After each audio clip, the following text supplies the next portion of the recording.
recupera esta objetividad, este nivel de objetividad de la razón. En el tercer nivel de la duda metódica, tenemos el argumento de la perfectibilidad de la razón. Ese argumento dice, en otras palabras, que aunque me haya equivocado alguna vez al realizar alguna operación en ciencias formales, ello no significa que me equivoque siempre. Puedo corregir los errores. Entonces el argumento, si se acuerdan ustedes del tercer nivel, era que si me había equivocado al menos una vez, ya con eso, ¿no? Con eso ya tenía que seguir al siguiente nivel de la duda. Pero en este camino de regreso, el hecho de que me haya equivocado una vez no implica que me equivoque siempre. Lo que está tratando de decir Descartes es que el equívoco no está en la no es propiciado por la objetividad de las ciencias formales, no es propiciado por la naturaleza de las matemáticas o por la naturaleza de la geometría. No, me he equivocado porque mi razón no es infinita, está en cierto modo también ligada a un cuerpo, qué sé yo, ¿no? Puede estar obstaculizada por distintos distractores, ¿no? Pues el asunto es que no es porque la objetividad matemática o la naturaleza de la geometría y de las matemáticas me engañen, sino que es algo en mí, ¿no? Es algo en la facultad misma de la razón. Sin embargo, eso que está en la facultad de la razón puede ser corregible, puede ser enmendable. Pues por eso lo llamamos argumento de la perfectibilidad de la razón. Con este argumento se recupera la posibilidad de conocer las ciencias formales, de conocer las matemáticas, de conocer verdades geométricas. Aunque nos hayamos equivocado una vez, eso no implica que nos equivoquemos siempre. Es decir, no es algo que tenga que ver con los objetos de estudio, en este caso las matemáticas y la geometría, sino con algo en la facultad misma de la razón, que al mismo tiempo, bueno, puede corregir y puede rectificar.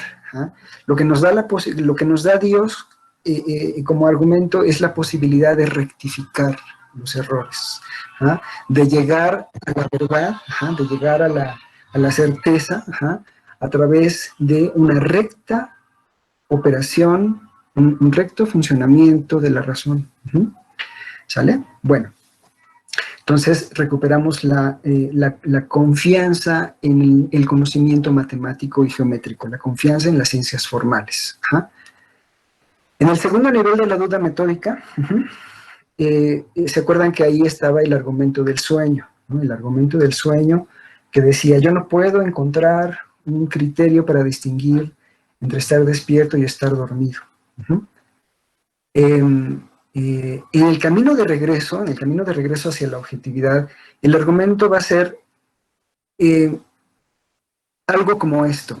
Aunque no pueda establecer un criterio para distinguir entre estar despierto y estar dormido, no es porque no exista ese criterio, no es porque no lo haya, sino porque no lo he razonado correctamente. Y otra vez, el problema no está en la objetividad, no está en la realidad espaciotemporal, esa es una creación de Dios, igual que las matemáticas y la geometría, ¿no? Entonces, si esto es así, entonces no puedo pensar que el error provenga de la obra de Dios o de la objetividad misma, ¿no? En este caso, de las ciencias formales ya vimos que no, de la naturaleza misma de los objetos matemáticos y geométricos, y tampoco de la naturaleza de los fenómenos naturales, ¿no? De la realidad espaciotemporal, de su estructura. Entonces, el hecho de que yo no haya podido establecer un criterio para distinguir entre estar despierto y estar dormido, no significa que no hay un criterio, sino que no he conducido adecuadamente mi razonamiento. Entonces, en este caso, lo que va a decir Descartes, como me señalé la clase pasada, es que él se da cuenta de que hay un criterio que le permite distinguir entre estar despierto y estar dormido. Y ese criterio lo pongo ahí en el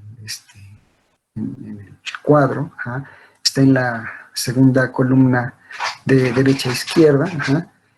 El criterio es la unidad de la experiencia vívida, ¿no? De la unidad de la experiencia del estar despierto. Ajá. Hay una unidad, una congruencia, una coherencia, uh-huh, que no la tiene, dice Descartes, el sueño, ¿no? En el caso del sueño, la experiencia no es de unidad, la experiencia es de lo contrario, por llamarlo así, de desunidad o de no unidad, ¿no? Entonces dice él, si no recuerdo mal, en la meditación en la que hace esta reflexión, ¿no? Puedo ver personas que no había visto hace mucho tiempo, algunas incluso ya no viven, volteo, hay una casa, luego volteo a ver otra vez a las personas, ya han desaparecido, y no me extraña, y volteo a ver la casa y ahora es un barco, no sé, algo así, ¿no? Y no me parece extraño, no me parece raro, en fin, ¿no? La idea es que no hay congruencia, no hay continuidad, no hay unidad en la experiencia onírica, como si la hay, dice Descartes, en la experiencia vívida, en la experiencia de la vigilia, en la experiencia del estar despierto. Entonces ese argumento está, lo nombramos en la columna de la derecha del segundo nivel, argumento de la unidad de la experiencia vívida o de la experiencia en vigilia, o argumento de la no unidad de la experiencia onírica. Uh-huh. Ajá, y este argumento, ajá, nos permite recuperar la confianza en la realidad espacio-temporal. Ajá. La realidad espacio-temporal en realidad no fue puesta en duda, ¿no? Nunca. Lo que fue puesto en duda, ajá, fue nuestra capacidad de reconocer cuándo estamos en ella y cuándo no. Ajá. Cuándo estamos despiertos y cuándo no. Ajá. A través de ese argumento. Ajá. Entonces, la realidad espacio-temporal, puesto que tiene una estructura inteligible, está constituida matemáticamente, qué sé yo, esa es confiable. ¿Ah? La razón por la que pusimos la duda, que la pusimos en duda, fue un argumento que también es un argumento, como decíamos cuando íbamos en la exposición, es un argumento que se basa estrictamente en la posibilidad lógica. ¿Ah? Es decir, no es contradictorio, ¿ah?, que ahora que creemos que estamos despiertos, estemos dormidos. ¿Ah? Entonces, para eliminar ese argumento, lo que plantea Descartes es que otra vez el fallo está en mí, no en la realidad. El fallo está en mi destreza, en mi caminar adecuadamente, en caminar adecuadamente la razón hacia el criterio. Y ese criterio, como pudieron ustedes ver en las meditaciones, es que podemos llamar de unidad, ¿ah?, de coherencia, de congruencia, de la experiencia del despierto. Bueno, entonces ese es el segundo nivel de la duda metódica.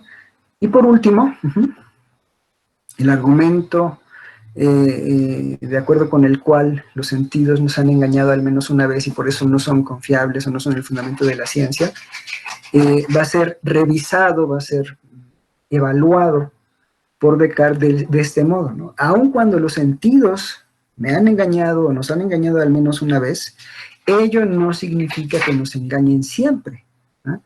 Es posible corregir los errores, ¿no? Como dice Descartes, es posible corregir los errores de percepción apoyándonos con la razón, apoyándonos con las herramientas del razonamiento. Entonces está buscando establecer una unidad entre la percepción y la razón, ¿no? Los sentidos no se corrigen por sí mismos, los sentidos se corrigen a través del buen funcionamiento de la razón, a través del buen funcionamiento del entendimiento, y es así como es posible percibir adecuadamente, percibir de forma correcta.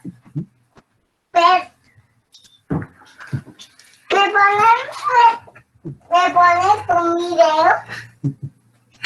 Bueno, entonces el argumento de los sentidos que ponía en duda la objetividad material, que pone en duda la objetividad física, es recuperado desde este argumento que dice, bueno, sí, nos hemos engañado, nos hemos equivocado al menos una vez, pero eso no significa que podemos estar en un engaño permanente, ¿no? No podemos estar en un engaño permanente por la realidad misma, empírica, por los objetos externos empíricos mismos, y tampoco por nuestras facultades podemos estar engañados permanentemente. Podemos corregir.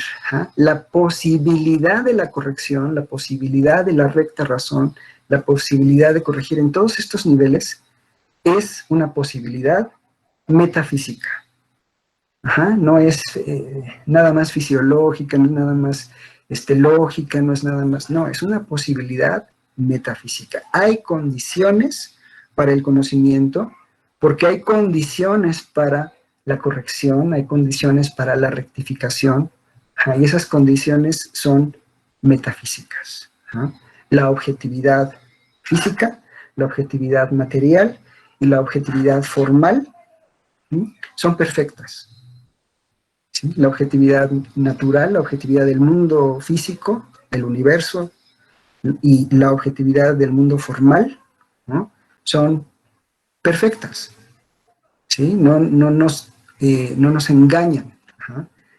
¿Sí? La causa del error siempre ha sido algo, por lo menos hasta el tercer nivel de la duda, siempre ha sido algo en mí, un mal uso de las facultades, un mal uso de las facultades. En algún momento también él menciona, ¿no? También a veces parece haber condiciones no óptimas para la percepción, ¿no? Condiciones no óptimas para la observación o para la experiencia. Pero de todas formas, esas condiciones no óptimas pueden corregirse, ¿no? ¿Sí? Pueden llegar a ser óptimas, pueden despejarse las dudas. ¿De acuerdo?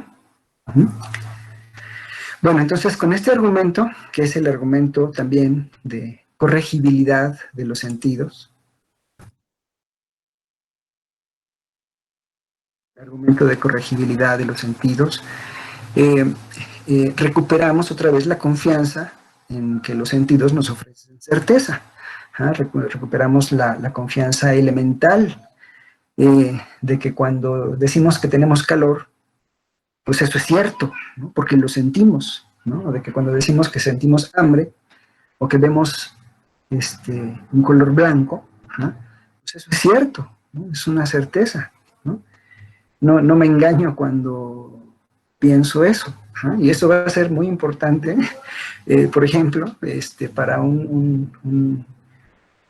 otra forma de fundacionismo que vamos a ver en algún momento, o van a ver en algún momento en su clase de filosofía de la ciencia. Lo que los positivistas lógicos, los miembros del Círculo de Viena llamaban las creencias básicas, están relacionadas directamente con este nivel de la duda, con este nivel de que nuestras creencias perceptuales no pueden ser falsas, son ciertas, son certezas. Entonces, ese nivel fundamental de indubitabilidad, de incorregibilidad, de una creencia perceptual, es fundamental para la filosofía de la ciencia tradicional, ¿no? Para los miembros del Círculo de Viena, para su fundacionismo, que no tiene que ver con este fundacionismo cartesiano, pero bueno, es una inspiración, ¿no? Es una inspiración. Rápidamente, una diferencia, por si alguien tiene esa duda ahora, una diferencia fundamental es que el fundacionismo cartesiano se basa en el yo, en el cogito, mientras que el fundacionismo del positivismo lógico de los miembros del Círculo de Viena se basa en las creencias básicas, es decir, en las creencias empíricas, nada más, no en entidades metafísicas ni en el yo, no, en creencias acerca de lo dado, ¿no? En creencias acerca de lo percibido, que no pueden ser falsas, ¿no? En principio no pueden ser falsas. No me engaño cuando digo, ahora siento frío, ¿no? No. En fin, bueno, entonces, a ver, voy a dejar de compartir, ¿no? Voy a regresar con ustedes. Ajá. Estoy aquí otra vez con ustedes. ¿Tienen alguna pregunta de este camino de regreso? ¿Tienen alguna duda? ¿Fue claro? Ajá. ¿Sí? Ajá. En cada uno de los niveles, lo que pone en duda es una posibilidad lógica. Ajá. Lo que pone en duda es una posibilidad lógica. Ajá. En el camino de regreso, ajá, lo que elimina la duda es la posibilidad de rectificar, la posibilidad de enmendar los errores. Ajá. ¿Sale? Esa posibilidad pues está en mí, ¿sale? Y es fundamental para Descartes, es fundamental que tanto la objetividad empírica como la objetividad formal sean, pues eso, productos, obras de un ser perfecto. ¿Ja? Como hace un momento les decía a Cintia, ¿ja? Lo que está planteando aquí Descartes puede tener un tono, un sabor a teología, ¿no? Un sabor a religiosidad, pero independientemente de eso, como decíamos la clase pasada, independientemente de eso, lo importante es que lo que nos está diciendo Descartes es que para poder tener conocimiento científico, para poder tener conocimiento sólido, universal y necesario, no basta nada más con la naturaleza, no basta nada más con el ser humano, no basta nada más con sus herramientas. Hace falta una base metafísica, un soporte metafísico.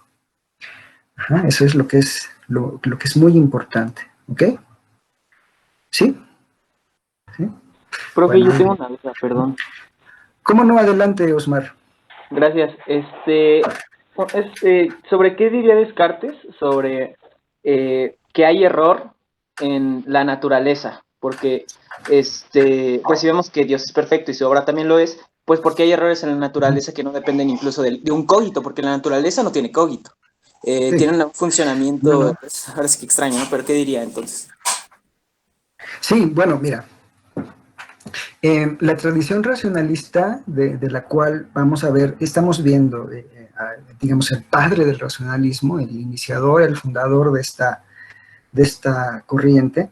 Ajá, vamos a ver este autor, vamos a ver también a Spinoza, y los dos van a coincidir en algo pues, respecto de tu pregunta. No vamos a ver a Leibniz, pero también él diría algo muy semejante. Lo que parece ser un error en la naturaleza, no es un error. Lo que parece ser un error, este, como un defecto en la naturaleza, no es en realidad algo que exista, ¿no? No es en realidad algo como un salirse de la naturaleza, un salirse de curso, no.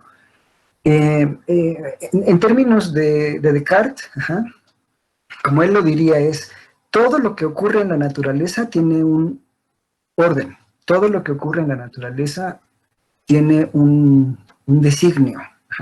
Si esto es así, aquello que parece ser un defecto o una ausencia o algo raro en los fenómenos, tiene un lugar que no comprendemos, ¿no? Tiene un lugar que por nuestra razón finita no alcanzamos a comprender. Ese orden de ese defecto, de ese aparente salirse de curso de la naturaleza. No, todo en la naturaleza está determinado. Si esto es así, si esto es así, el mal no existe. Por ejemplo, el mal no existe. Todo está ordenado. Incluso aquello que parece ser maldad, diría Descartes, está determinado a ser lo que es, ¿no? Porque hay un orden. Leibniz, como lo diría, es no conocemos más que las causas próximas de las cosas. No conocemos las causas remotas.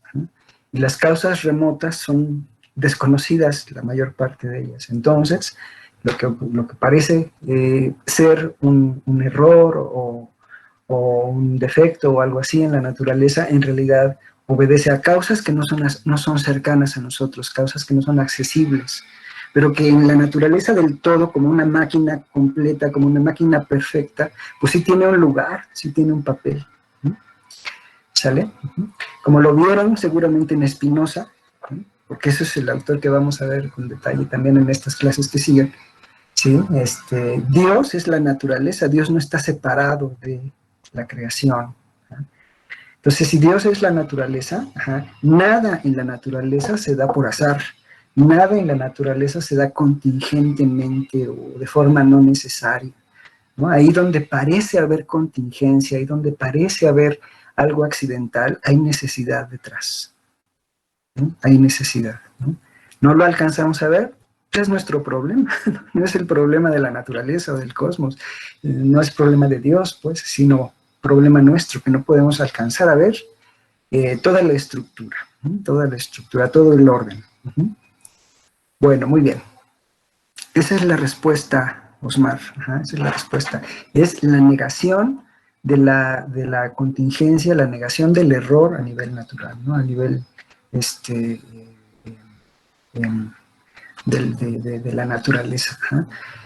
Em, em, y en el fondo tiene un componente metafísico, por supuesto, ¿no? Hay un supuesto metafísico y también un componente ontológico, ¿no? Solo lo que existe tiene un carácter positivo, ¿no? Solo lo que existe o lo que se da, ¿no? Y la analogía que él pone es como la visión es algo positivo, ver es algo positivo. La ceguera es ausencia de visión, es ausencia de luz. Entonces, en realidad no existe, no tiene, una carga ontológica, no tiene ser, por decirlo así. Lo que trato de decir es que la naturaleza se expresa de acuerdo con la perfección de Dios y entonces hay bondad. Ahí donde parece no haberla, no es que haya mal, ¿no? O no es que el mal exista, sino que es ausencia de bien. Ausencia de bien.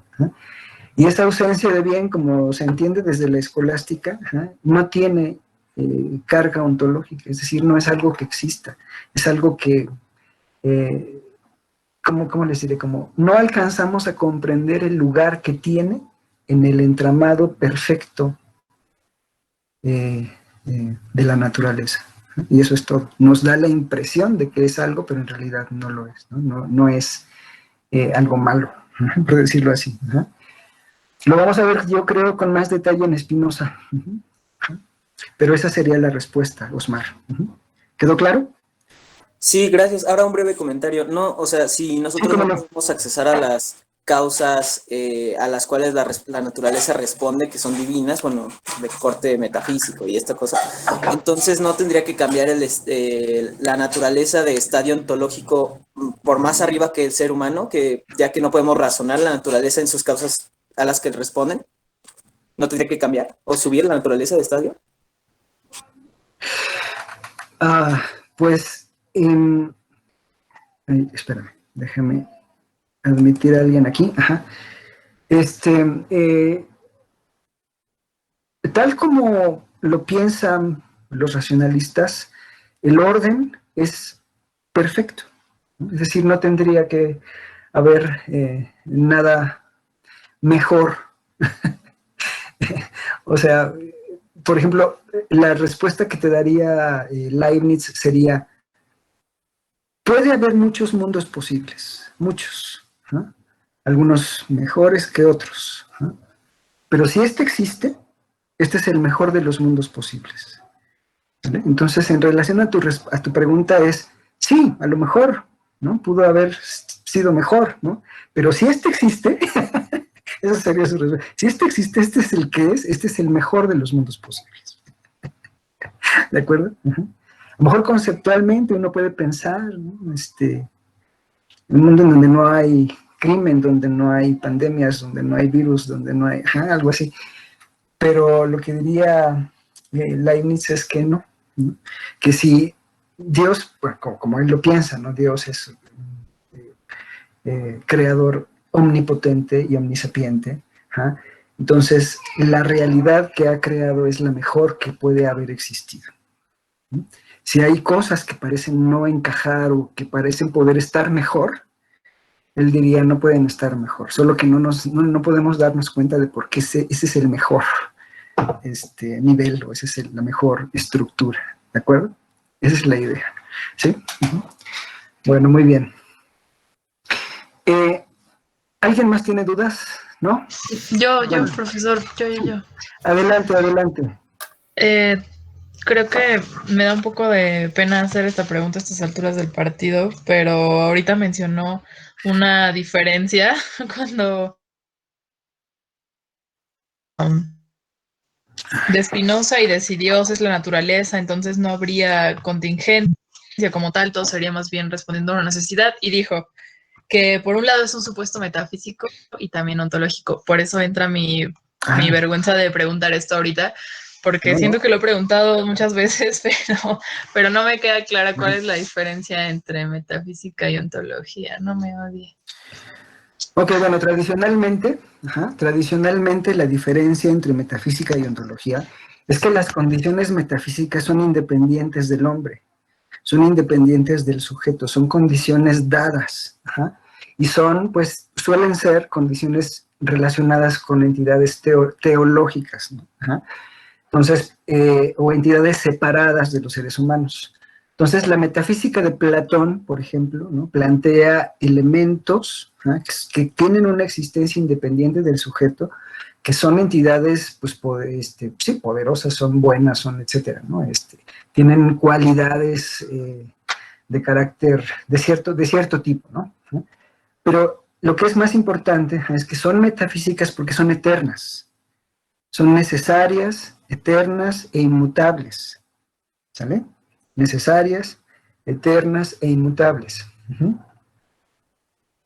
Entonces son las condiciones dadas, esas condiciones son ajenas al sujeto, son independientes. La distinción tradicional entre metafísica y ontología plantea que una ontología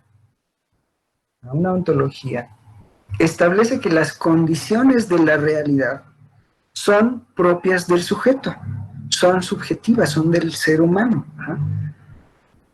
Probablemente el primer autor en la historia de la filosofía que podríamos decir que hace una ontología propiamente dicha es Kant. ¿Por qué? Bueno, porque como seguramente recordarás o recordarán, y si no, pues les digo ahora, Kant plantea que solo porque tenemos condiciones de conocimiento, espacio y tiempo y categorías, podemos conocer la realidad, ¿no? Podemos conocer el mundo. Y entonces, el mundo se reduce a lo que, por decirlo así, a lo que conocemos de él, y él es lo que es para nosotros, ¿de acuerdo? El mundo es como es para nosotros. No sabemos cómo es en sí, no sabemos qué es la cosa en sí, no sabemos los nómenos, no los podemos conocer.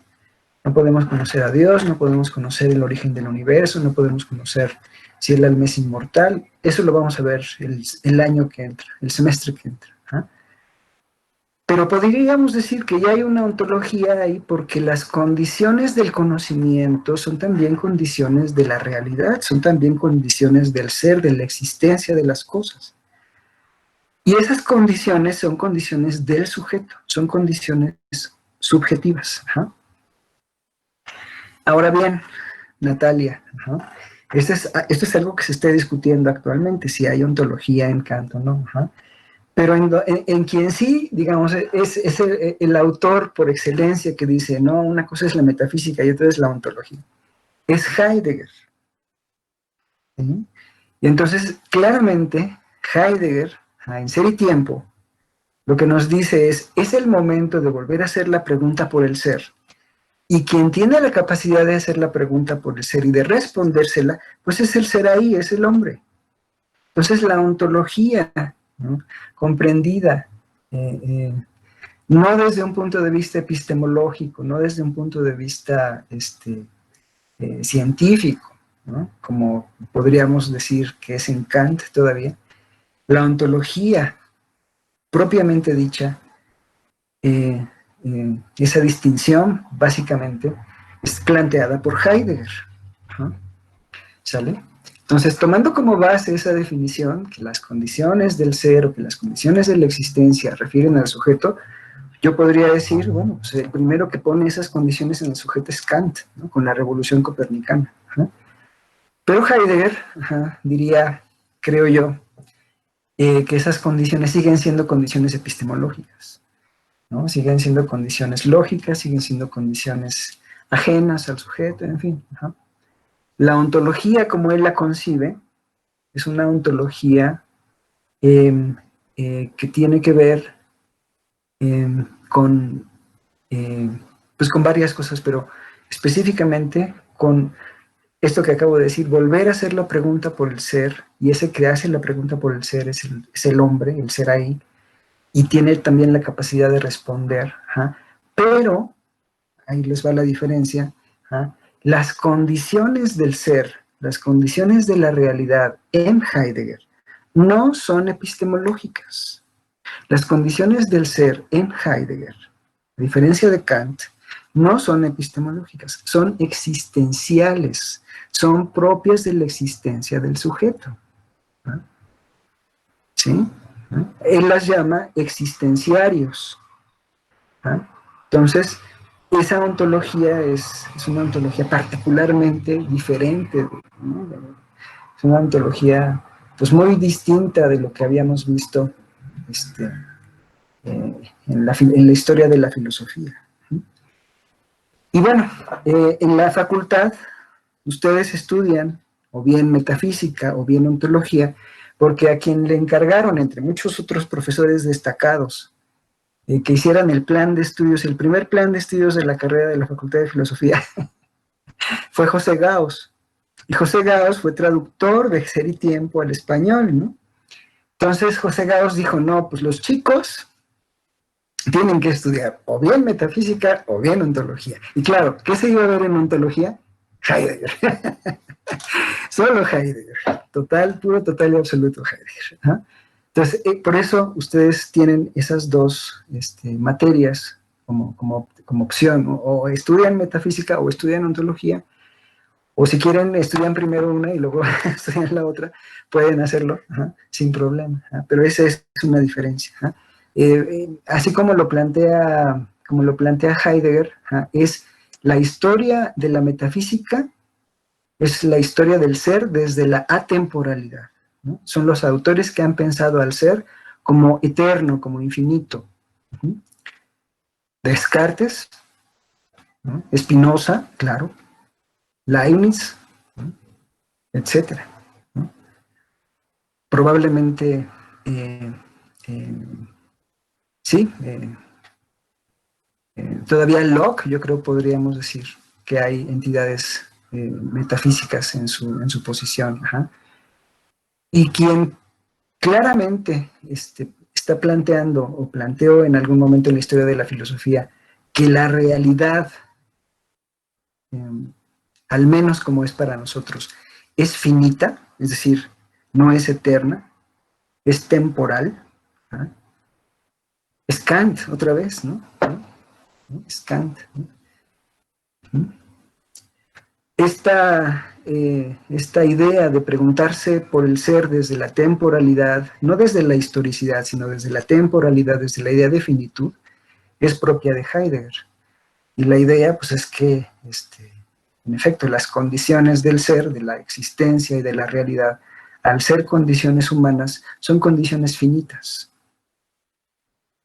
Entonces el ser ya no se está preguntando, ya no se está respondiendo por el ser desde la atemporalidad o intemporalidad, desde la eternidad, sino desde la finitud.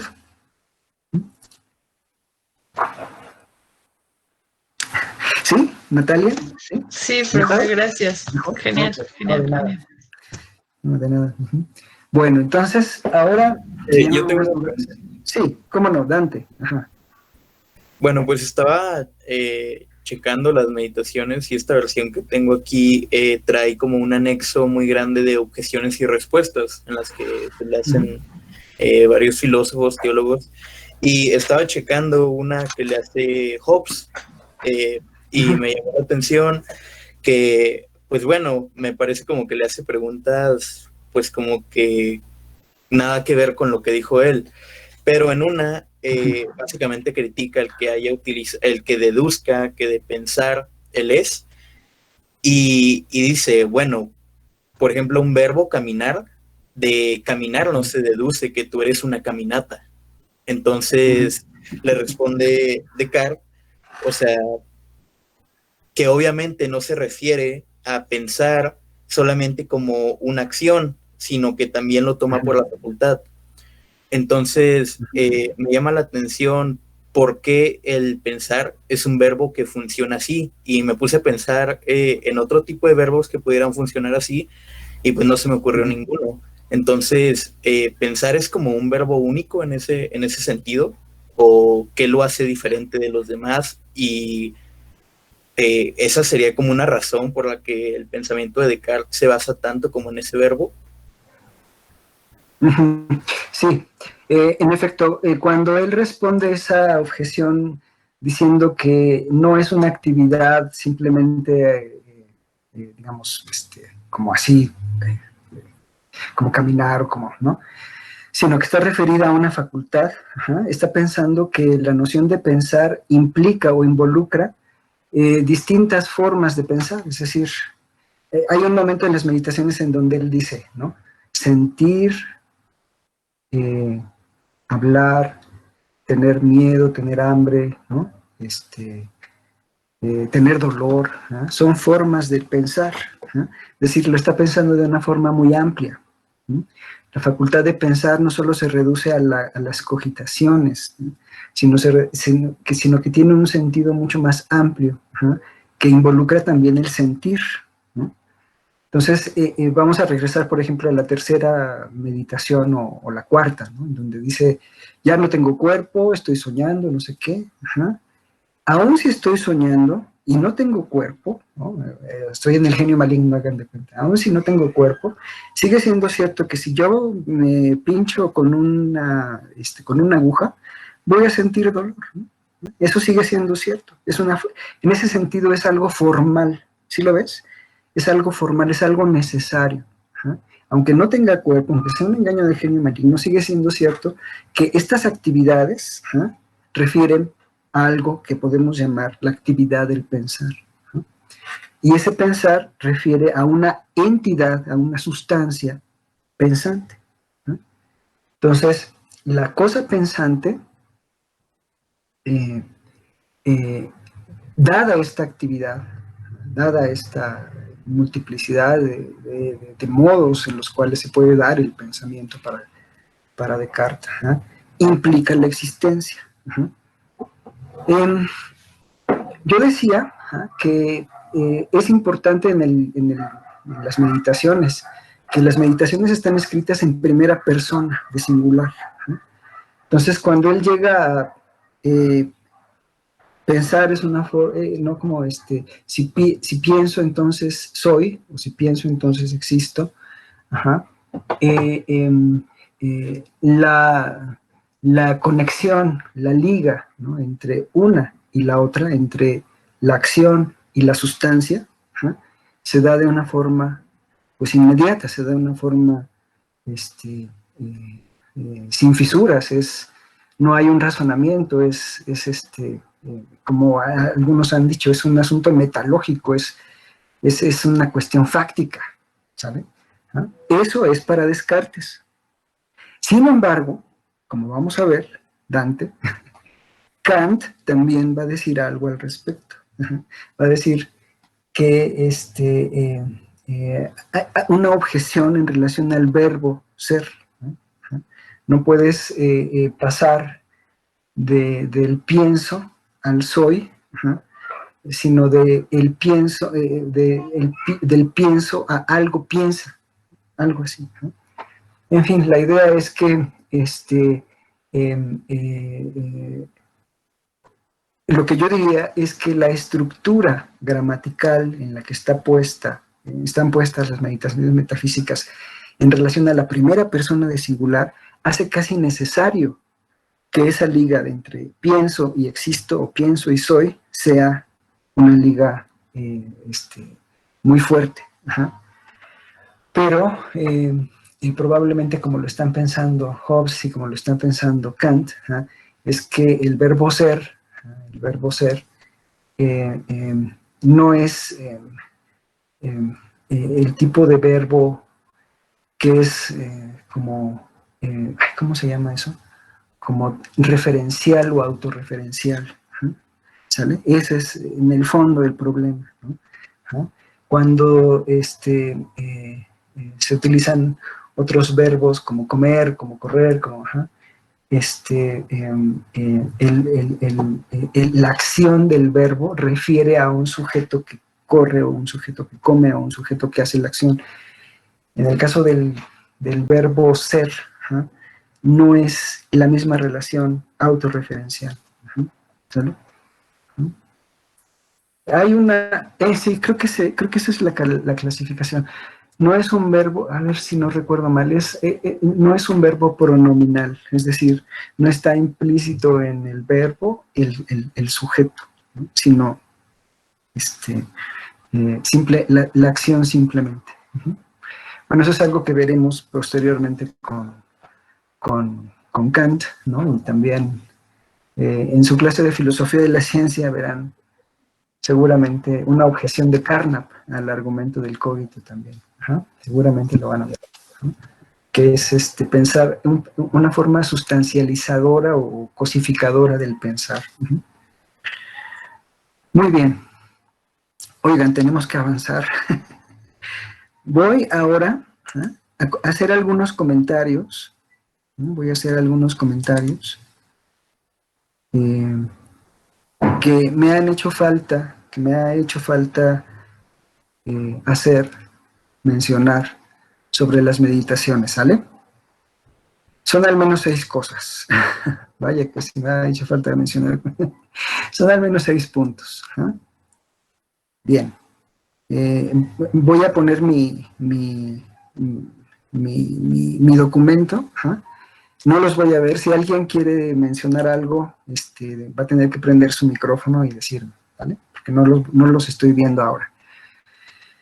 Muy bien, la primera cosa que me hace falta mencionar sobre las meditaciones, que es muy importante, creo yo, es que en relación a las tareas de la epistemología que vimos al principio, la primera clase de este curso, ¿se acuerdan de las tareas de la epistemología? Dijimos que por lo menos las más importantes eran 3 tareas, las mencionamos en unas diapositivas que les pasamos incluso.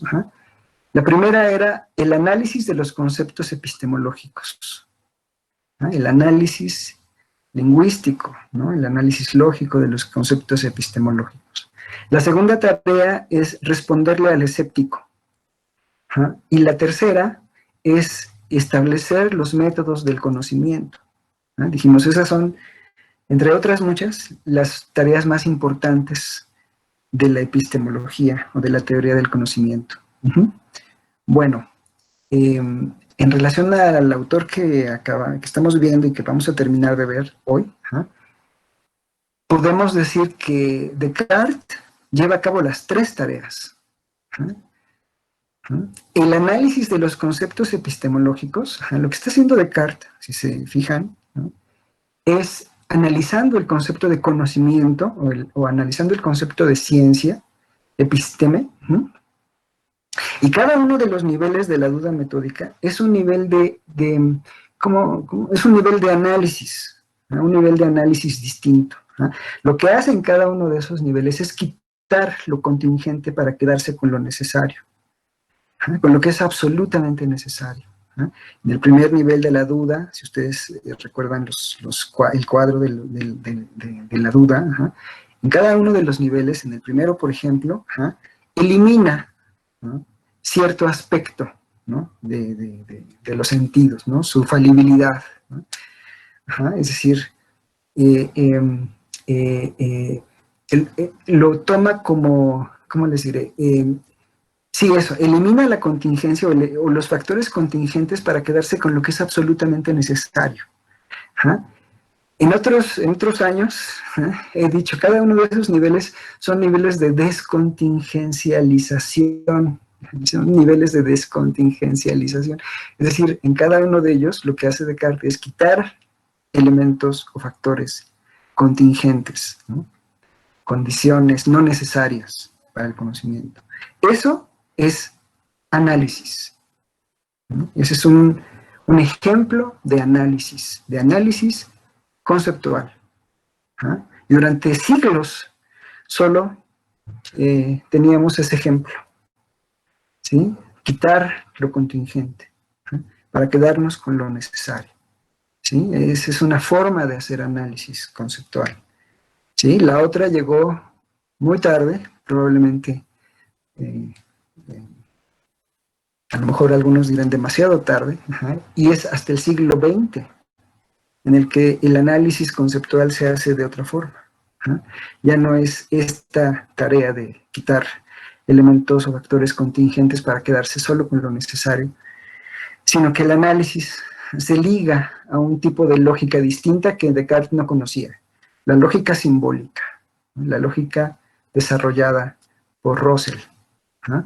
Descartes está haciendo análisis conceptual, está haciendo análisis aristotélico, ¿no? Es el análisis de la lógica aristotélica.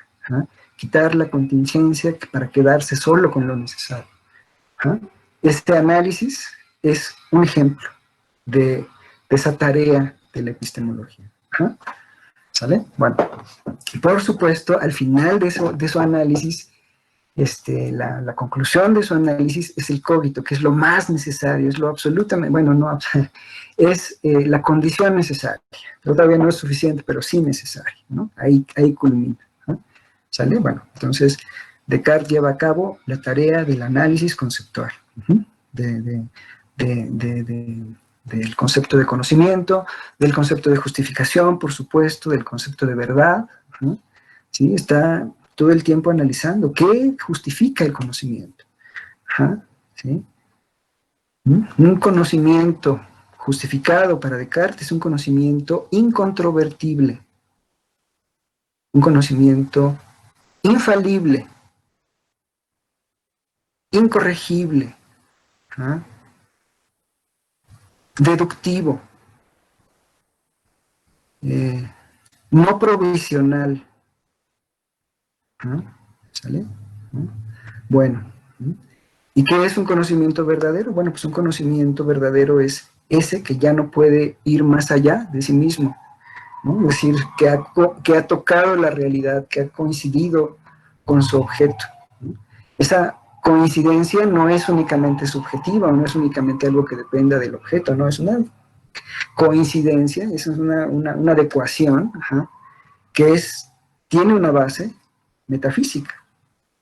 ¿No? Y sin esa base metafísica, la verdad no sería posible.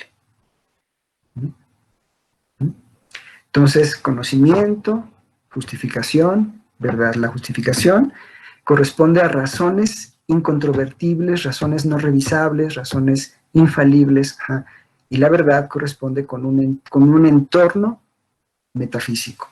Ajá. Las condiciones de la verdad no son subjetivas, ajá, tampoco puramente objetivas, ¿no? Son metafísicas. Ajá. Y si no son así, entonces no tenemos nada. Ajá. ¿Qué es la creencia? Acuérdense. Ajá. Decimos que el conocimiento es una creencia justificada y verdadera. Ajá. En el entendimiento cartesiano, la creencia es una proposición. La creencia es un juicio, es un enunciado. Ajá. S es P. ¿no? ¿Sale? S es P, algo así, ¿no? Ajá. Las creencias entonces son entendidas de forma proposicional. Es un entendimiento de la creencia como proposición. ¿Sí? Más adelante, mucho más adelante, hasta el siglo XIX, la creencia se va a lograr entender de otra forma. No de una forma proposicional, como un juicio con sujeto y predicado, ajá, sino una creencia disposicional. Ajá, es un entendimiento disposicional de la creencia. Y ese entendimiento, esa interpretación de la creencia es retomada de la psicología, ¿sí? Por los pragmatistas clásicos, Peirce, Dewey, James, ¿sale? Pero esa es otra historia. Ahorita estamos con con los racionalistas. Entonces, la forma de entender la creencia no es disposicional, es proposicional, es un juicio, es un enunciado que tiene sujeto y predicado. Bien. Responderle al escéptico. También Descartes le responde al escéptico. Les decía yo al inicio de las clases de Descartes, se considera que Descartes es un escéptico. Eso es un error, porque Descartes busca las condiciones de la verdad, un criterio de verdad. Y el escéptico no busca eso, ¿no? Busca todo lo contrario, minar las condiciones de verdad, las condiciones del conocimiento. Entonces, ¿de qué forma responde Descartes al escéptico? Fíjense muy bien, esto es algo muy importante. El cogito, ese último nivel en donde se detiene el análisis, es la respuesta de Descartes al problema del regreso infinito de la justificación.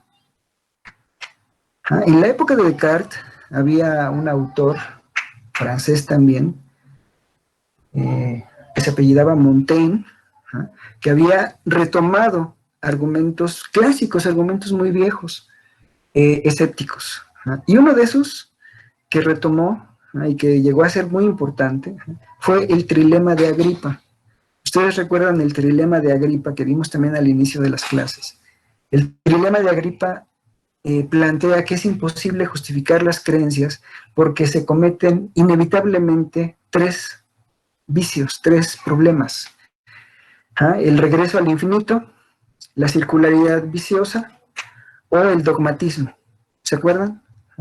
No los veo, espero que estén diciendo sí, nos acordamos. Entonces, sí, qué bueno, muy bien. Gracias por responder. No los veo. Lo que dice el argumento es, si yo intento justificar una creencia, requiero de otra creencia para justificarla, y a su vez esta va a requerir de otra, y esta a su vez va a requerir de otra, y así. Y se genera un regreso al infinito. El cogito ergo sum, es la respuesta, al menos la respuesta cartesiana, a ese problema. Después del cogito no puede haber nada. ¿Por qué? Porque es una creencia validada de forma intuitiva. ¿Qué quiere decir eso? Que es una creencia cuya verdad se apoya en sí misma. Es una creencia proposicional, es una creencia, es una proposición, es una creencia autoevidente. Ya no se apoya en otras creencias. ¿Sí? Ya no se requiere de otras creencias. Ahí termina. ¿No? Ahí termina. Es como en esa metáfora de Wittgenstein, ¿no? Que está cavando con una pala, ¿no? Es donde la pala toca fondo y se dobla. Ahí, ese es el fondo. No sé si están viendo esto, pero ¿no? Ahí llega. El cogito es ese fundamento. ¿No? Hasta ahí llega. ¿No? Ya no puede seguir rascando. ¿No? Es la certeza autoevidente. Es la verdad que no requiere de otras creencias para entender que es verdadera. ¿Vale? Tampoco se comete dogmatismo, ¿no? No se comete dogmatismo pues, simplemente porque la verdad de la creencia no es que sea establecida dogmáticamente, no es, esta vale porque yo lo digo, no, es porque por sí misma es irrefutable. ¿Sí? La proposición, pienso, entonces existo, no es dogmática porque es ella misma, fundamento de sí misma. Se autojustifica. Es una justificación no inferencial, es una justificación, perdón que lo diga de esta forma, intuitiva. Es decir, salta a la vista. Salta a la vista. Es una visión intuitiva. Entonces su justificación, no es que no tenga justificación, no es que no tenga justificación el cogito, es que se justifica a sí misma, se autojustifica. ¿Ven? Entonces no es dogmática. Y no regresa al mismo punto, no comete circularidad viciosa, porque en realidad no regresa no sé si esto lo están viendo, pero espero que sí, ¿no? En nuestro cuadro de la duda metódica, sí, en nuestro cuadro de la duda metódica, los niveles es como si descendiera, como si, siempre me imagino yo a Descartes como flotando, ¿no? Y sumergiéndose hasta tocar el fondo. Ya no hay más, ese es el fondo, punto, se acabó. Y ya de ahí, pues otra vez para arriba.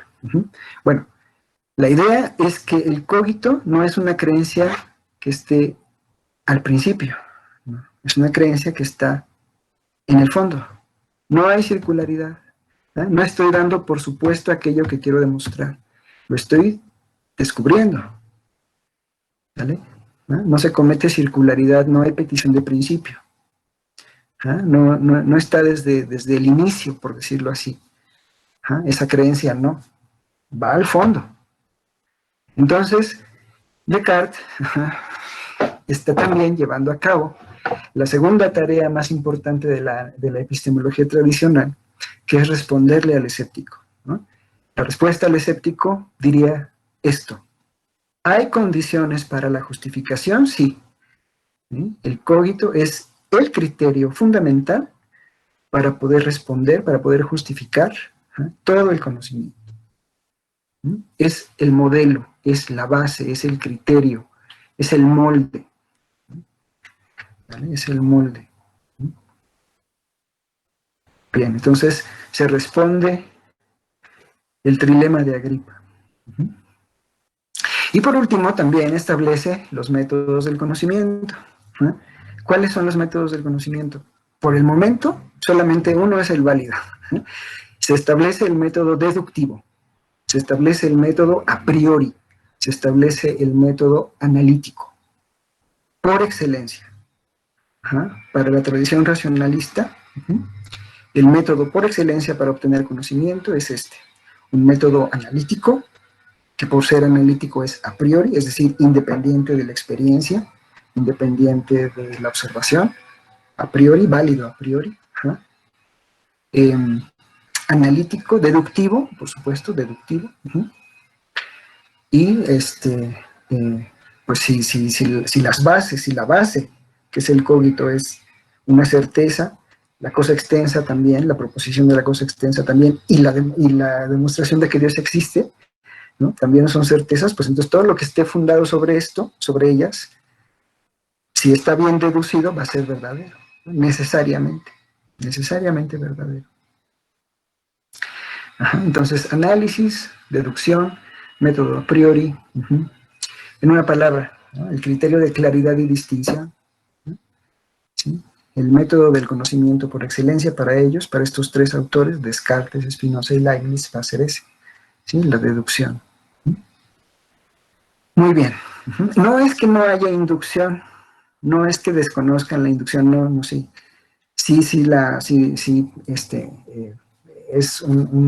Son conceptos que, digo, tienen toda una historia detrás, ¿no? La inducción, con Aristóteles o con el Bacon, ¿no? Con Galileo, ¿no? O sea, Descartes está discutiendo con ellos, pero para obtener conocimiento, la inducción no funciona. La inducción no funciona. La que funciona es la deducción. ¿Okay? Y debe haber también una asociación entre una y la otra. La inducción de los principios y la deducción de las consecuencias. ¿Sí? Eso lo veremos un poco más adelante.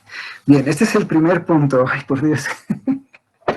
Este es el primer punto que no había mencionado hasta ahora. Bueno, voy a pasar al segundo. Déjenme verlos, a ver qué cara tienen. Bueno, solamente veo a poquitos. Ok. ¿Tienen dudas sobre esto que acabo de decir? ¿No? ¿Fue claro y distinto? Uy, súper. Bueno, entonces voy a regresar a mis notas. Bien, el segundo punto que me hace falta mencionar, que no puedo dejar de mencionar, que es muy importante, es que las meditaciones metafísicas para Descartes son una puesta en práctica, una ejemplificación, una ilustración de lo que él hace, de lo que él estipula, más bien, de lo que él estipula en el discurso del método. En el discurso del método, él plantea 4 reglas, que nos van a permitir tener conocimiento. 4 reglas que nos van a permitir tener conocimiento. La primera es la regla de la certeza. Solo puedo admitir como conocimiento aquello que no pueda dudar, aquello de lo cual no pueda dudar. Eso va a ser conocimiento para mí. Esa es la primera regla del método. Imagínense nada más que fuerte, ¿no? Nada va a ser posible aceptar como conocimiento que pueda ser falso, que admita una mínima posibilidad de duda. Entonces, bueno, esa es la primera regla. La segunda regla es la regla de análisis o de descomposición. La regla de análisis o descomposición es eso, ¿no? Tengo un problema, este problema es un problema complejo, lo voy a descomponer en sus partes más simples, y resolviendo estas partes más simples, probablemente pueda responder el problema complejo, ¿sí? Entonces, la segunda regla tiene que ver justo con eso, con la descomposición del problema en sus partes simples, para posteriormente resolver los problemas de esas partes simples, de esos problemas simples, y luego recomponer.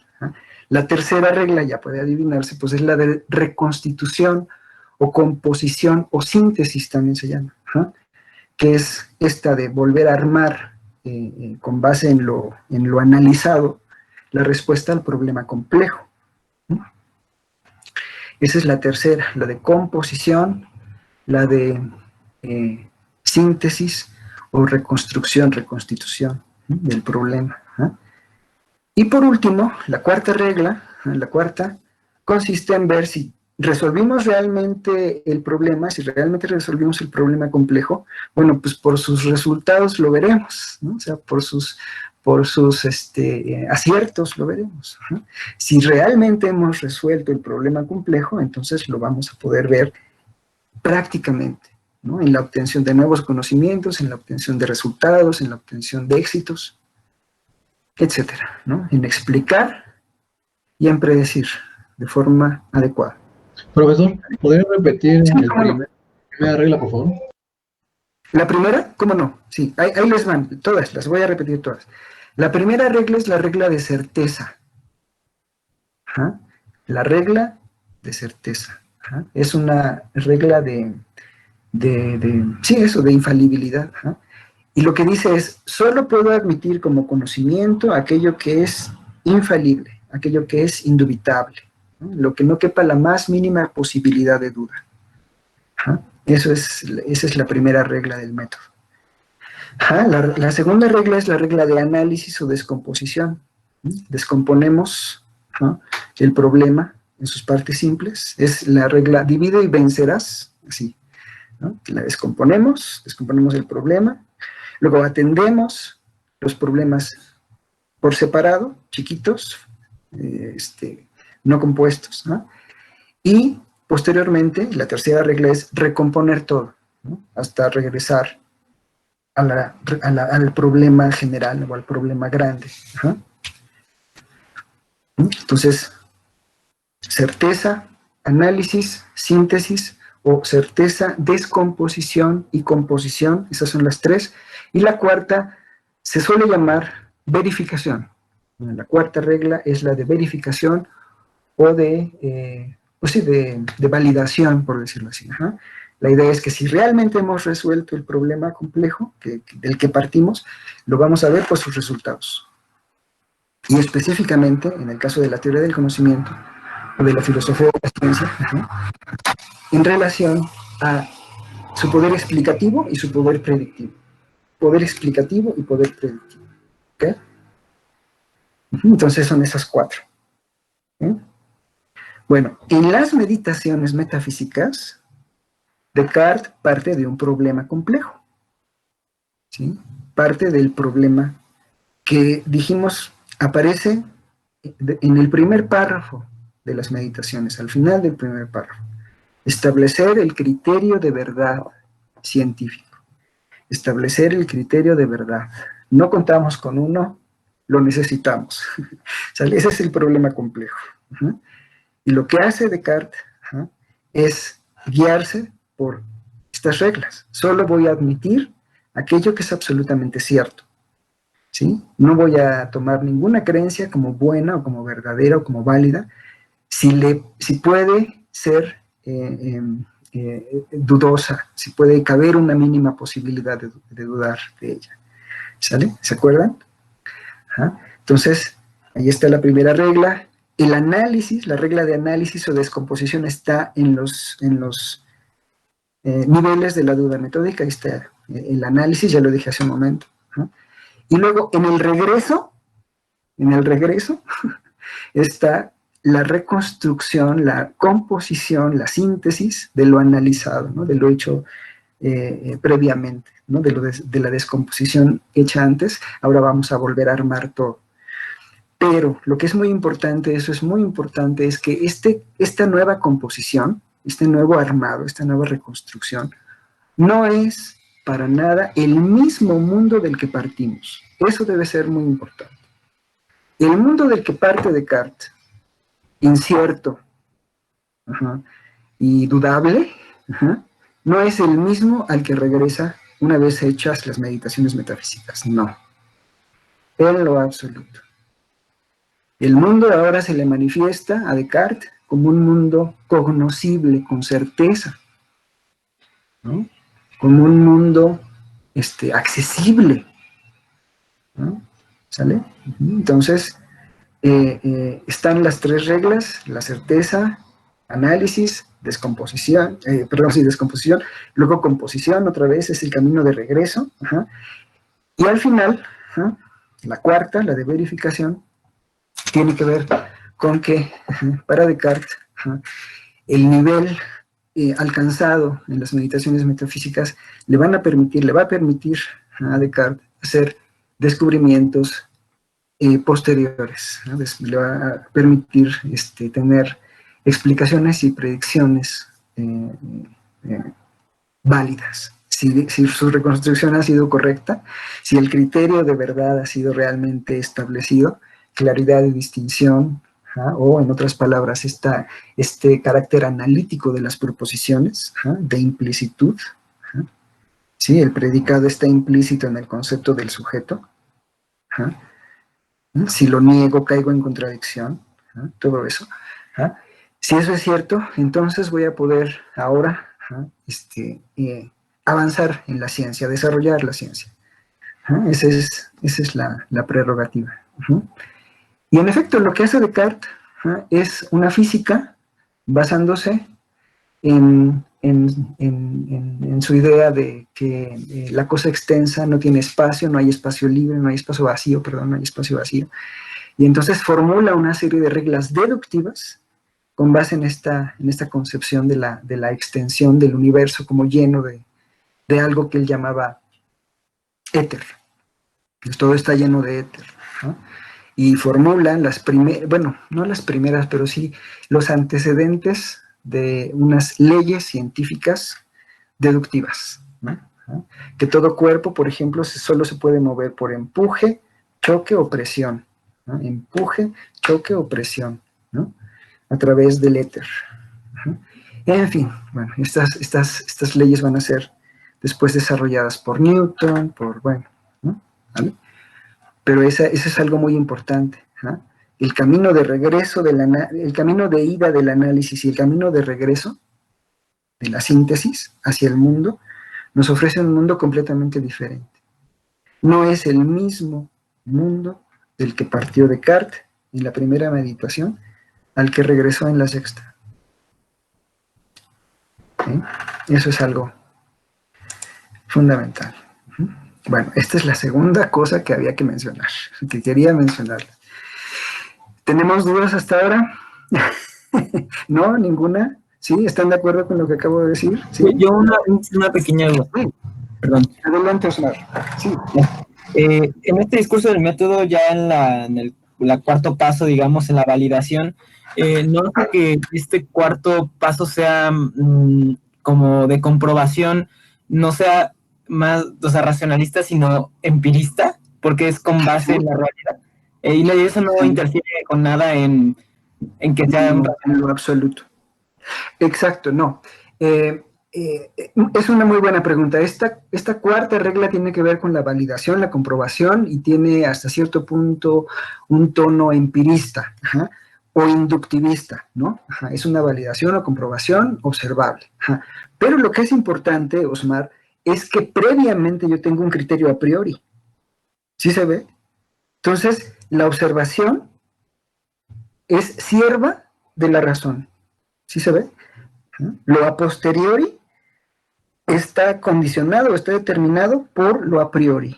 Claro, ¿sí lo ves? Entonces, lo inductivo no es más que una simple ejemplificación. La observación, las condiciones de experiencia no son sino únicamente ilustraciones o ejemplificaciones, ¿de acuerdo? La validación es importante, por supuesto, sí, pero el criterio, el cogito, vale por sí mismo, ¿no? Y si los principios fueron deducidos correctamente, entonces no hay duda, también son válidos por sí mismos, ¿no? Ustedes, no sé si sepan, pero Descartes concibió que el universo era como un vórtice, ¿no? ¿no? Como este experimento de poner agua en una botella y unirla a otra y darle vuelta, ¿sí? Y entonces se forma, ajá, entonces, un remolino. Entonces, Descartes llega a la conclusión de que el universo o partes del universo tenían esa forma, ese comportamiento como de remolinos. ¿Ah? Pero no llega por la observación, llega deductivamente. Llega a través de un razonamiento deductivo. Un poco sí apoyándose en cosas que ve, pero más del lado, más cargado al análisis y a la deducción. Y es algo que posteriormente va a ser negado, o sea, va a ser mostrado como falso. ¿Ves? Entonces, sí, como que la idea es que la validación en la observación o en la experiencia es importante, pero los criterios valen por sí mismos. Si la deducción y si los criterios son a priori, son independientes de la experiencia. Muy bien, muy bien. Bueno, voy a Profe, continuar. Sí, cómo no. Renata. sí, es que no me queda muy claro, o sea, en este cuarto punto de ¿Cómo la no? verificación, en Sí. las meditaciones, ¿en qué se refleja? O sea, es que sí lo explicó, pero no lo entendí. No. Sí, no está propiamente en las meditaciones. Digamos, esta cuarta regla, la encontramos en la obra posterior, digamos, ¿no? Una vez hecho el análisis, una vez hecha la síntesis, la idea es que yo puedo ahora tener confianza en que puedo conocer la objetividad, que puedo conocer matemáticamente, geométricamente y la naturaleza, y ahora pues voy a tener resultados, ¿no? Y los resultados pues no se dejaron esperar, o sea, Descartes era, pues antes de Newton, uno de los más importantes filósofos de la naturaleza, ¿no? Y también de la geometría, o sea, el plano cartesiano, todos esos descubrimientos que hizo y todos esos planteamientos que desarrolló, para él se basan en haber hecho esto. Ok. O sea, es como tener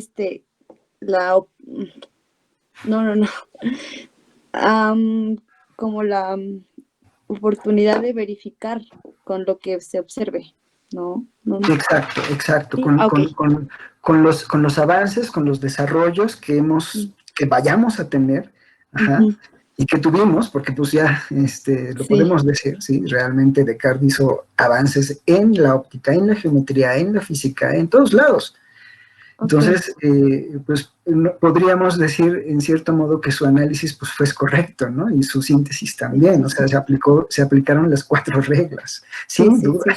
Ok, sí. Ok, muchas gracias, profesor. No, de nada, de acuerdo. Bien, muy bien. Continúo entonces. A ver, aquí voy.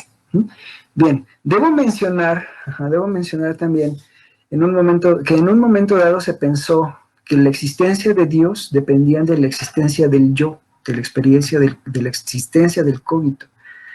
Y entonces, al parecer, Descartes tuvo problemas, ¿no? Porque, pues, primero llega el cogito, si se dan cuenta, y después deduce la existencia de Dios, ¿no?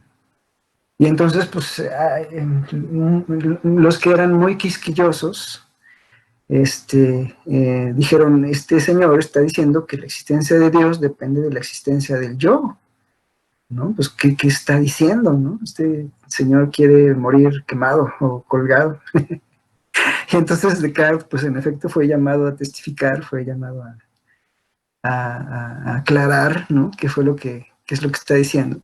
Y Descartes lo que dice, muy inteligentemente, ¿no? Es que lo que se da en el orden de descubrimiento no se da en el orden lógico, ¿no?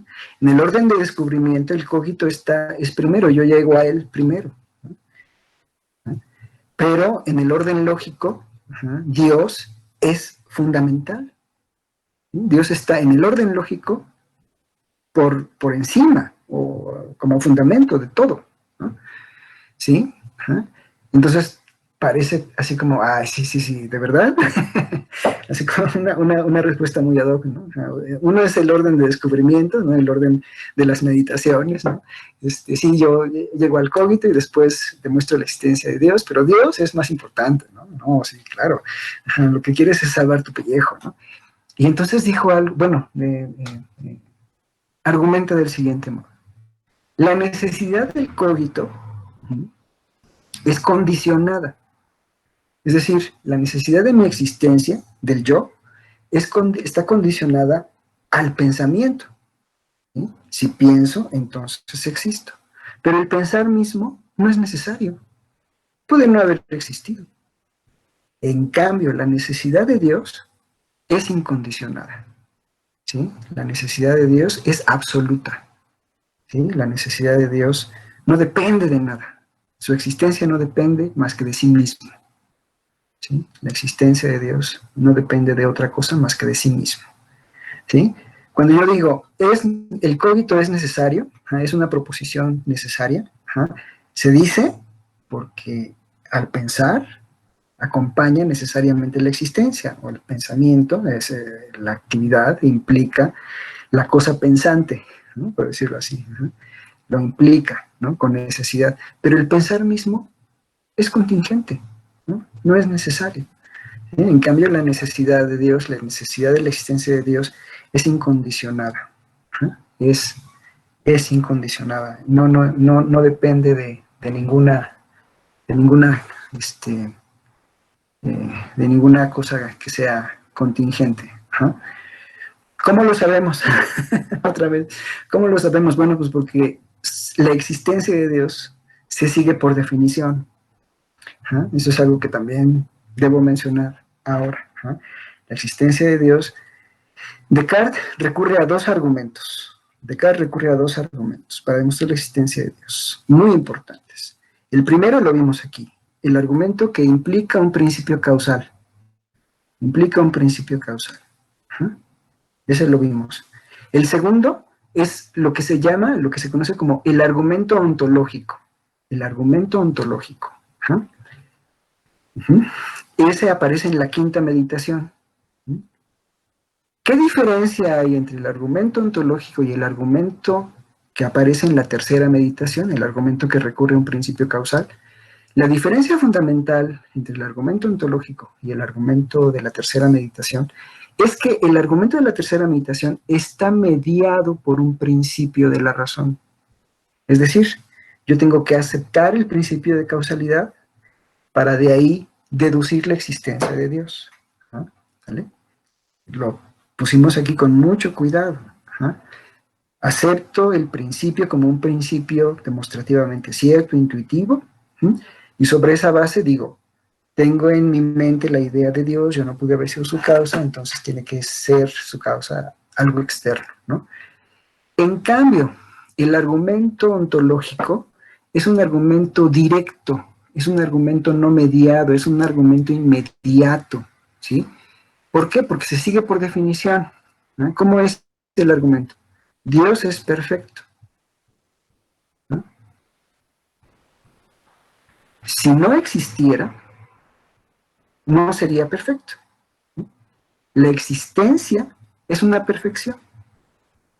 Entonces, si Dios es perfecto, y es un juicio analítico esto, entonces se sigue que necesariamente existe. ¿Sale? Este es el argumento ontológico. Si Dios es perfecto, ya no se basa en ningún otro principio, es en la simple definición de Dios. Si Dios es perfecto, entonces necesariamente existe. ¿Por qué? Porque si no existiera, no sería perfecto. Ajá. Sí, está lejos la afirmación de Sartre de que la existencia es una imperfección, ¿no? Muy lejos, ¿no? De esa época y de ese contexto, ¿no? En el siglo XVII, las propiedades positivas son propiedades de la perfección, ¿no? Existencia, ser, racionalidad, todas esas son de la perfección, ¿no? Entonces, ese argumento no está mediado por ningún principio de la razón, es un argumento limpio, es un argumento directo, ¿no? Este argumento tiene pues muchos años, en realidad es un argumento que viene desde San Anselmo, y a San Anselmo dijo, a San Anselmo un amigo suyo le dijo, oye, yo puedo concebir unas islas perfectas, ¿no? Puedo concebir unas islas perfectas y de ahí no se sigue que las islas existan. Entonces San Anselmo dijo, bueno, pero la perfección no le va a las islas, la perfección solo le va a Dios. Ay, caray, pues ya su amigo dijo, bueno, tienes razón.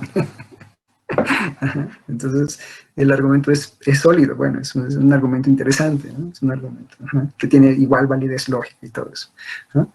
Entonces, si Dios es perfecto, entonces necesariamente existe. Si Dios es perfecto y la existencia es una perfección o es parte de las perfecciones, entonces Dios necesariamente existe. ¿Vale? Eso demuestra que la existencia de Dios es incondicionada. ¿Sí? La existencia de Dios es incondicionada. En cambio, la existencia del cogito, del ego cogito, pues no. Es una necesidad lógica. La necesidad de Dios es metafísica. Ok. Bueno, Russell no. Ok. Bien.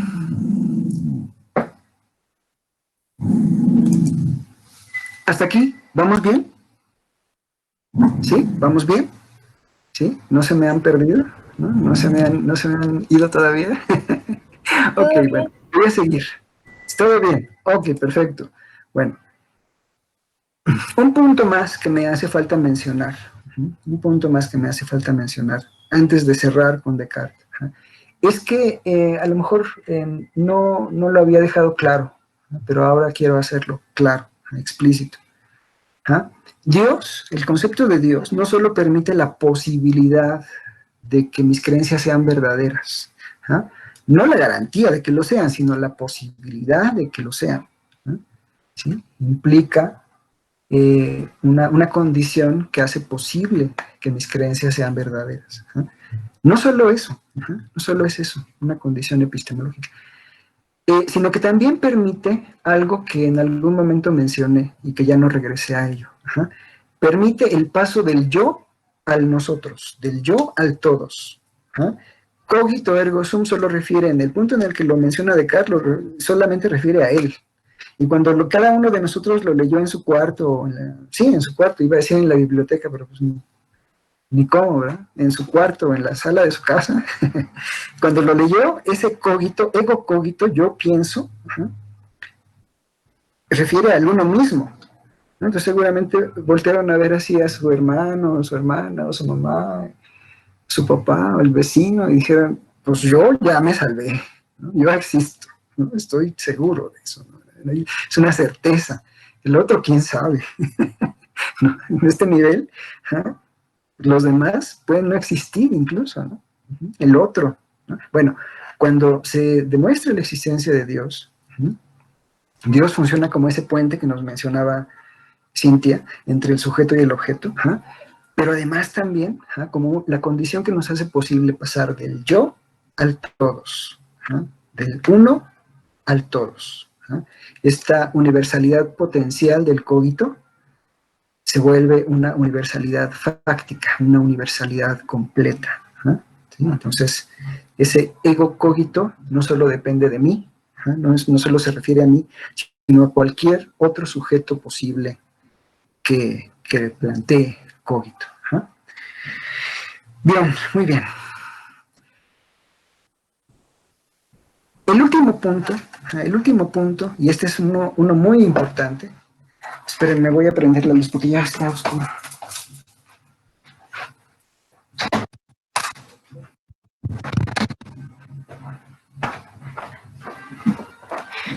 El último punto que quiero dejar también muy claro ahora es el siguiente. Este sí es un punto fundamental. Bueno, los otros también son muy importantes, pero este va a ser fundamental para nuestra clase. Y es el siguiente. En la quinta meditación, Descartes hace una observación que parece pasar muy rápido, ¿no? Y que a lo mejor también se pasa muy rápido al leerla.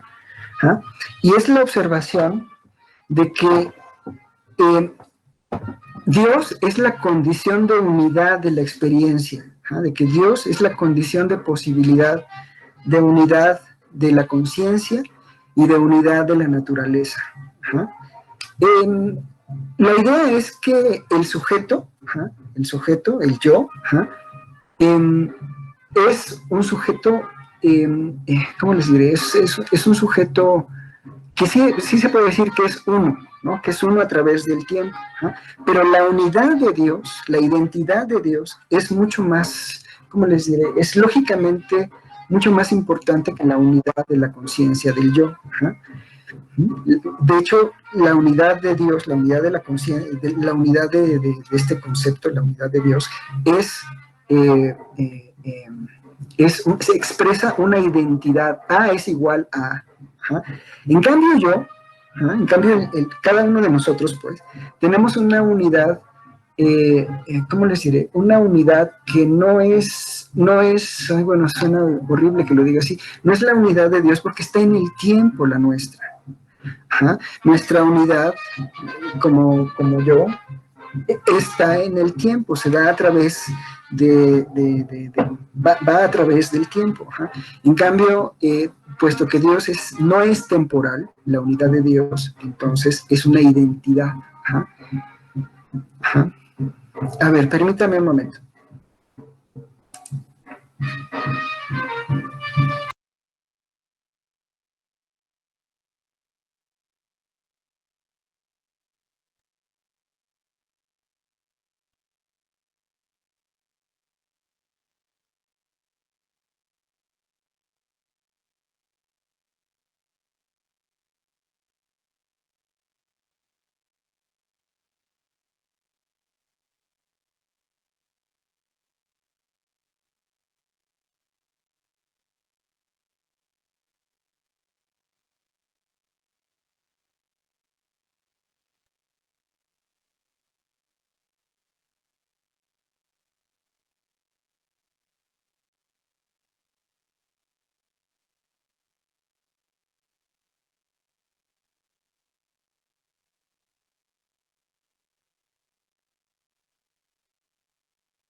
¿Qué? ¿A poco por su casa tampoco pasan los tamales o qué? Todavía es muy temprano. Peor, pasan ambulancias.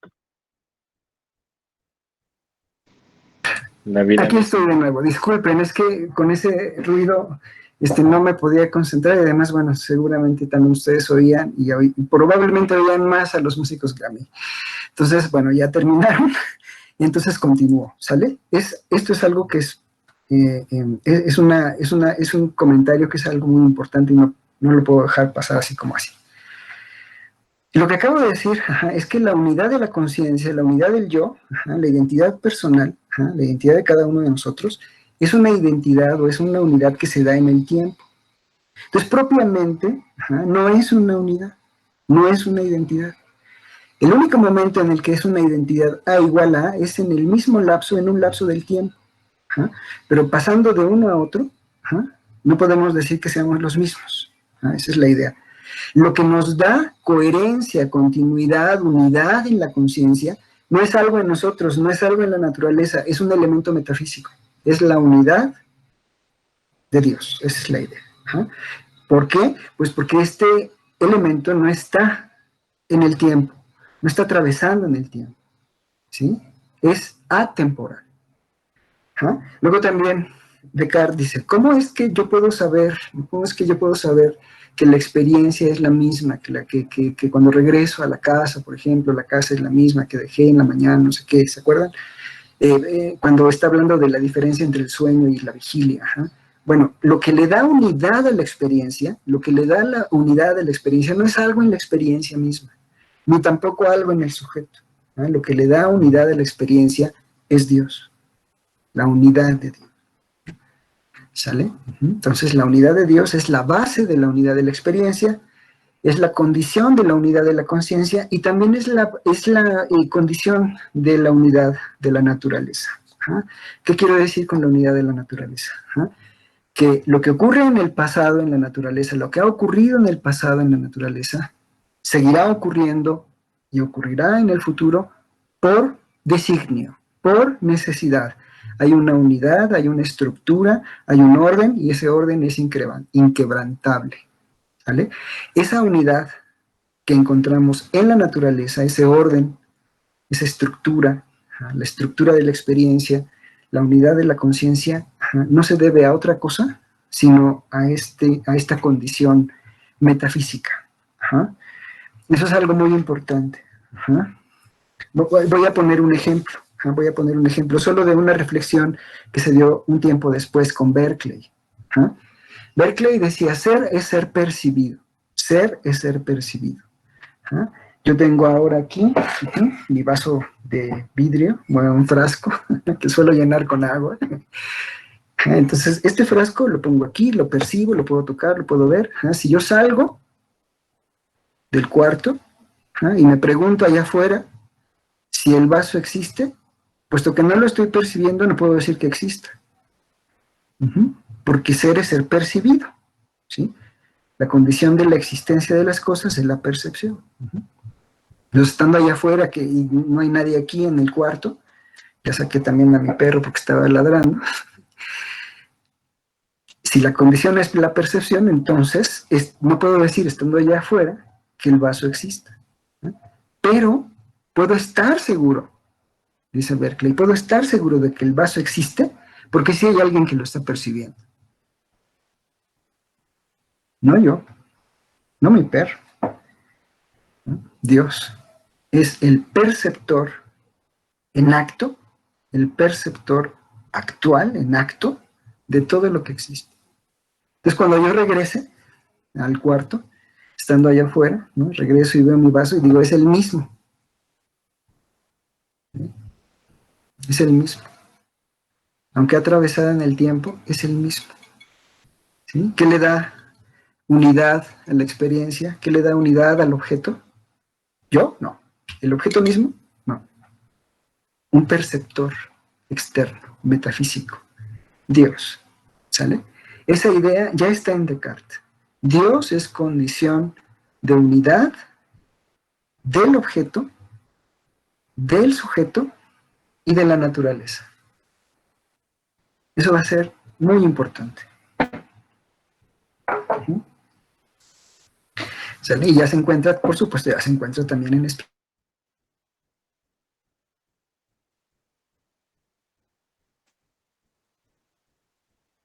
Lo que van a leer un poco más adelante para responder el reporte, que es, por cierto, para la próxima clase, es que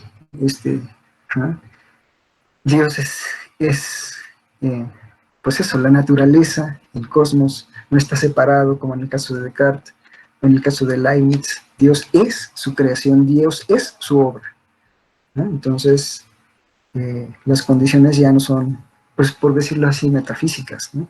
Son condiciones propias de la substancia, ¿no? Y estamos en la substancia. No son metafísicas porque no están más allá, no están más allá de la naturaleza, ¿no?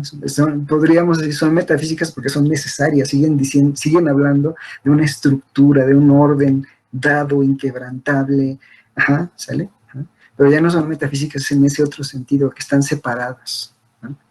Ya no son metafísicas en ese sentido, ¿no? Pero bueno, ok.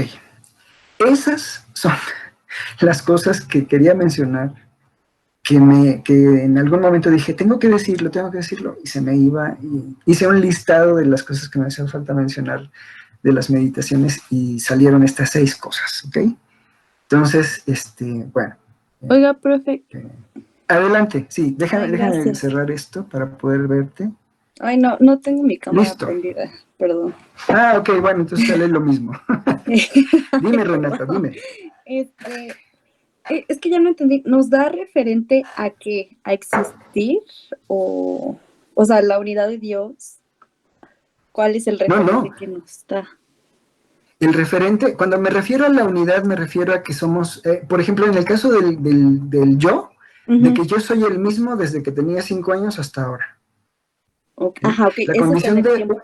La condición de unidad de la conciencia, de que yo soy el mismo a través del tiempo, no es algo que esté en mí, ¿sí? No es algo que esté en mí, sino que es algo independiente de mí, es una unidad que es condición de otras unidades. ¿No? La condición es una condición lógica o es una condición metafísica en este caso. Y ese es Dios. ¿Sale? Y ese es Dios, ¿sí? La unidad de Dios, la identidad de Dios. Dios es para Descartes, como lo es para toda la tradición escolástica, Dios es uno, ¿no? Y es, por decirlo así, es todo, ¿no? Y al mismo tiempo, esa unidad, esa condición de unidad o de identidad, de que solo en él se cumple A es igual a A, hace posible que nosotros seamos también uno, en el tiempo o a través del tiempo. Esa es la idea. ¿Cuánto me queda? 2 minutos. Sí, no, de nada. Desde un punto de vista lógico, desde un punto de vista estrictamente lógico, cierren los ojos y piensen en blanco, en un blanco, una pared blanca. ¿Sale? Ahí está su pared blanca, perfecto. Ahora tomen un pincel y dibujen 4 líneas. ¿Sí? 4 líneas. 1, 2, 3, 4. ¿Sí? Tenemos unas partes. Hemos dividido el espacio en blanco en partes. ¿No es cierto? La unidad se requiere a priori para la multiplicidad. No es la multiplicidad primero, sino la unidad. ¿Sale?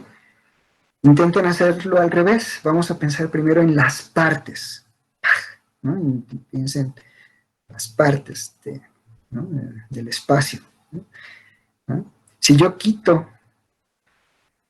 si yo borro los límites de esas partes, ¿qué queda? La unidad. Eso significa, este experimento mental significa que la unidad es lógicamente anterior a las partes. La unidad es lógicamente anterior a la multiplicidad. La unidad es a priori. Lo que está tratando de decirnos Descartes en última instancia es que nuestra unidad, que se da en el tiempo, que es múltiple, ¿no?, tiene como base una unidad a priori. Para quitarle ese tono religioso, teológico, ¿sale?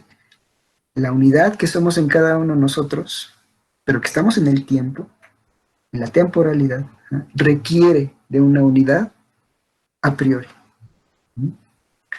¿Sí? ¿Hay más o menos? ¿Sí? Sí, vale. Gracias. No, de nada, Renata. Oigan, pues ya son las 6, debimos haber empezado hoy con Spinoza. No quería terminar de ver a Descartes sin haber mencionado estos puntos que creo yo son muy importantes para entender pues el proyecto epistemológico cartesiano, también pues sus implicaciones, y pues en buena medida temas que vamos a ver, vamos a seguir viendo tanto en Spinoza como en Locke y sobre todo con Hume. ¿Sí? estos elementos que acabo de decir. No quería así llegar a Hume, por ejemplo, y decir, ay, es que se me olvidó decirles que con Descartes había esta cosa, ¿no? Habría sido horrible. Entonces preferí cerrar de esta forma, ahora sí, la clase de Descartes. No creí que me fuera a llevar tanto tiempo, pero bueno, ya nos agotamos todo el tiempo de esta clase. Empezamos entonces la próxima, con Spinoza. En lugar de 3 clases, pues vamos a tener que solo tener 2 clases.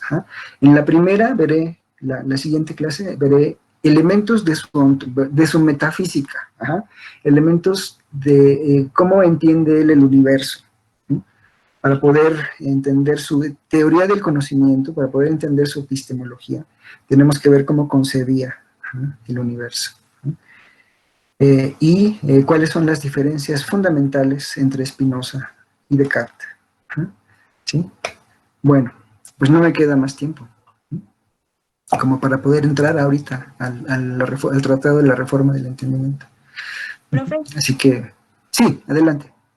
yo le quería preguntar algo.